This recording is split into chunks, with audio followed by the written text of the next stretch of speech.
Hello everybody.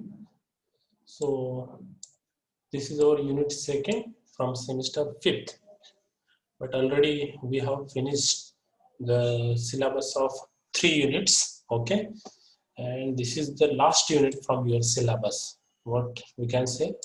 So titrometric analysis or classical methods. This is part of classical methods of analysis. Actual name is there for the unit as a classical method of analysis, but the topic name here we are going to see the titrometric analysis. Okay, so this is the part of classical methods of analysis or classical analysis. See here, first heading is redox titration.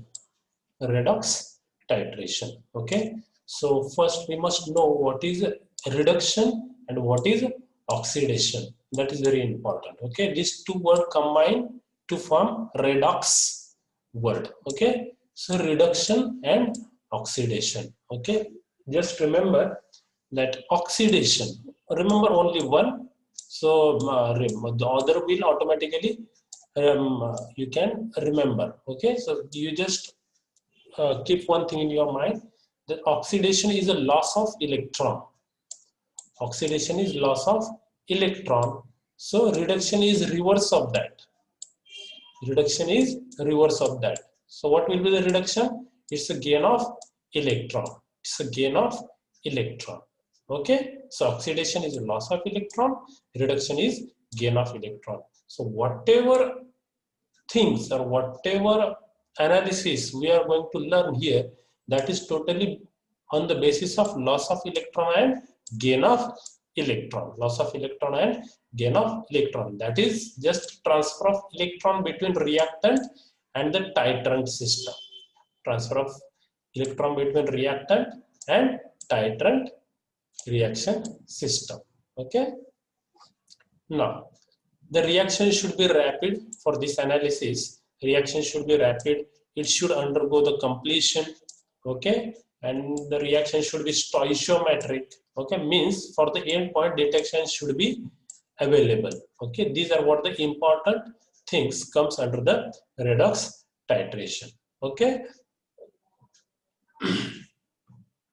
so see here on this slide, you can see what is written here, OX1 and here RED2. So this is oxidation species 1.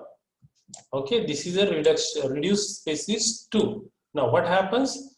The oxidized species undergoes a reduction and reduced species undergoes oxidation. What is happening? Say, if it undergoes a reduction, means it takes electron from whom? This species. It gives electron to this, so it undergoes a reduction and itself undergoes oxidation. Hence, the written is like here. It is written like this. Okay, की ही जी species होती, इने electron घेतला, तिचं oxidation झालं, तिचं ही जी आहे oxidise spaces, तिने काय केलेलं आहे, इलेक्ट्रॉन घेतलेला आहे, तिचं काय झालं, रिडक्शन झालेलं आहे. काय झालेलं आहे, रिडक्शन झालेलं आहे, आणि याने इलेक्ट्रॉन लॉस केला, याचं काय झालंय, ऑक्सिडेशन झालेलं आहे. Okay, we'll clear over here. See, this is what the metal ion. Okay, it takes the electron, so it undergoes what? Reduction. And if metal loses the electron, it undergoes oxidation. Okay, it undergoes reduction and it undergoes oxidation. Okay, because it loses the electron, here it gains the electron. On this basis, now we are going to plot a curve, and we will see how one electron system or multi-electron system redox titration can be studied. Okay, so this is what a common example. See, okay, so here in this case, Fe2 plus ion is getting converted to Fe3 plus. And C4 plus is getting converted to C3 plus. So what is happening? It loses the electron. It loses the electron. That's why it become Fe3 plus. मग याने electron lose केलाय, म्हणजे याचं काय झालं आता, हे oxidation झालेलं आहे. Okay, आणि याने इलेक्ट्रॉन गेन केलाय, म्हणजे याचं काय झालेलं आहे, रिडक्शन झालेलं आहे. याचं काय झालेलं आहे, रिडक्शन झालेलं आहे, म्हणजे याचं ऑक्सिडेशन होतंय आणि याचं रिडक्शन होत आहे या रिएक्शन मध्ये, बरोबर. फक्त इलेक्ट्रॉन दिलेला आहे इथे, लक्षात द्या, इथे 2 प्लस होते, याचे जर 3 प्लस झाले म्हणजे याच्यातून एक इलेक्ट्रॉन बाहेर गेलेला आहे. गेटिंग माय पॉइंट है ना. Fe2 प्लसचा Fe3 प्लस कधी होईल, listen, Fe2 plus how it will become Fe3 plus, how it will become Fe3 plus, when it will use one electron. And what is loss of electron, it's oxidation, म्हणजे याचं काय होतंय, oxidation होतंय, आणि याचं काय होतंय, रिडक्शन होतंय. So okay, equilibrium is attained after each addition of titrant. ज्यावेळेस आपण आता काय करतोय, टायट्रंट, असं समजा की टायट्रेशन जर चालू केलं तर कोनिकल फ्लास्क मध्ये किंवा ब्युरेट मध्ये एक स्पेसिस आहे, आणि दुसरी जी आहे ती बीकर मध्ये स्पेसिस आहे, किंवा कोनिकल फ्लास्क मध्ये घेतात, ठीक आहे ना. ब्युरेट मधून एक लिक्विड ऍड करतात आणि दुसरा कशामध्ये असतो, कोनिकल फ्लास्क मध्ये, किंवा बीकर घेतो आपण तिथे, बरोबर ना. So what happen after first edition, cerium त्या ठिकाणी 4+ तुम्ही ऍड करणार आहात ब्युरेट मधून, remember. So first edition of C4+ solution, all 4 species will be present in amount depending on the equilibrium constant of the reaction. Since 2 redox couples are present, their electron potential must be identical at any point in the titration. See what happened here. Fe2+ solution मध्ये होतो आणि Fe3+ पण होतो. Already अगोदर काय आहे, Fe2+ आहे, पण जेव्हा तुम्ही ऍड केला, कोणता C4+ ऍड केला, तर तिथे आणि काय तयार झाला, Fe3+ पण तयार झालेला आहे. ओके, अगोदर ते Fe2+ होता, नंतर Fe3+ पण तयार झाला. ओके, आणि जो C4+ ऍड केला, C4+ ऍड केला, त्याने काय केलाय, एक इलेक्ट्रॉन घेतलाय आणि त्याचा काय झालाय, C3+ झालेला आहे. Okay, that is shown by E system. Okay, so it is this potential which is referred to as the electrode potential of the system. Referred to as the electrode potential of the system. During redox titration, it is this parameter which changes during the course of titration, and magnitude of change is maximum in vicinity of equivalence point.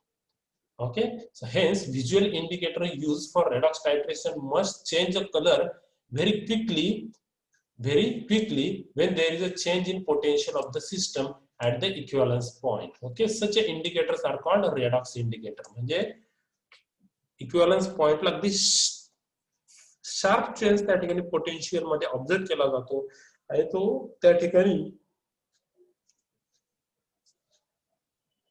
whatever indicator we are using over there, that must show a clear change in its color.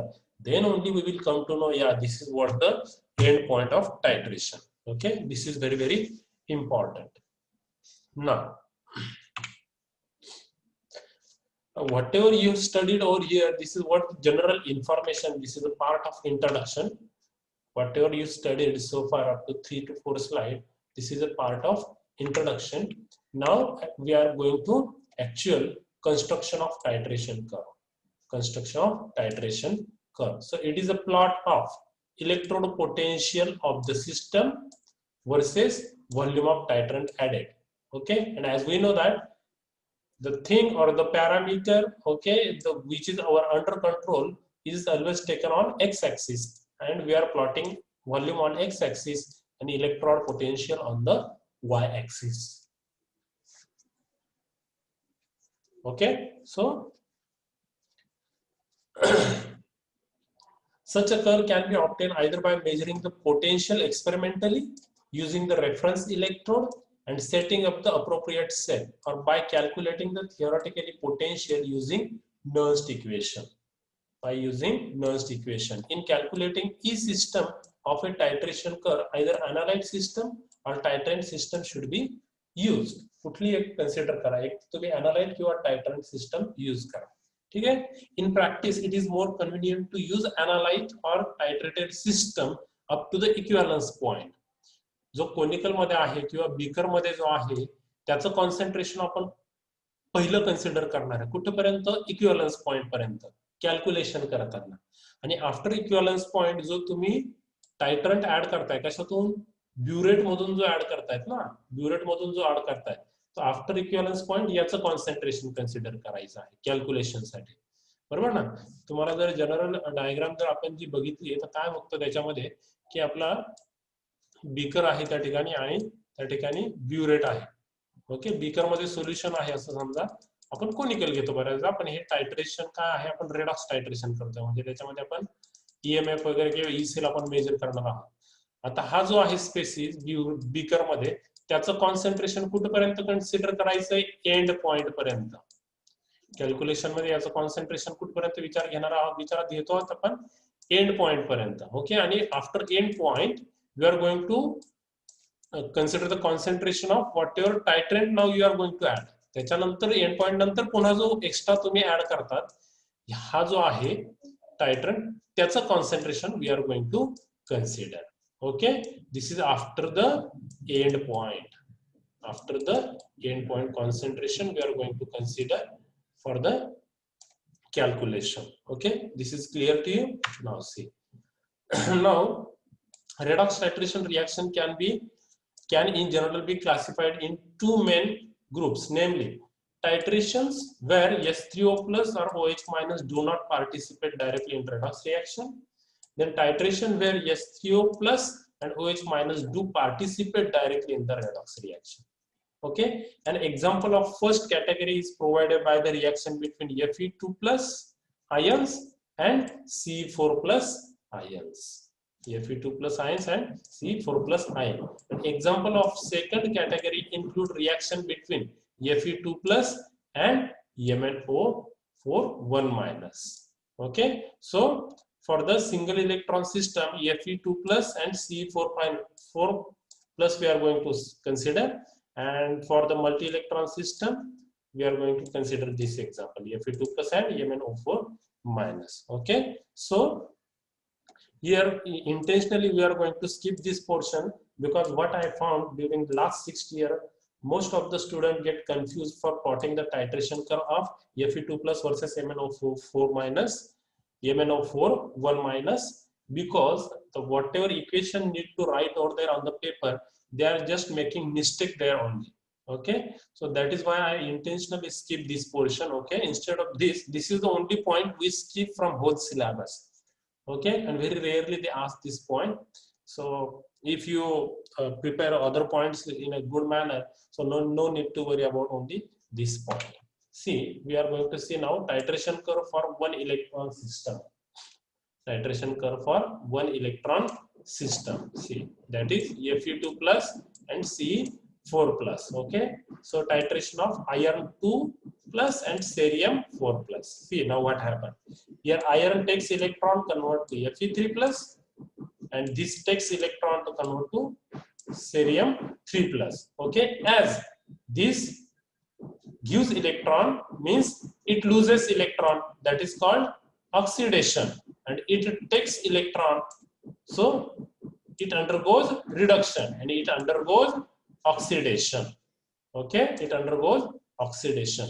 So an equimolar relationship exists between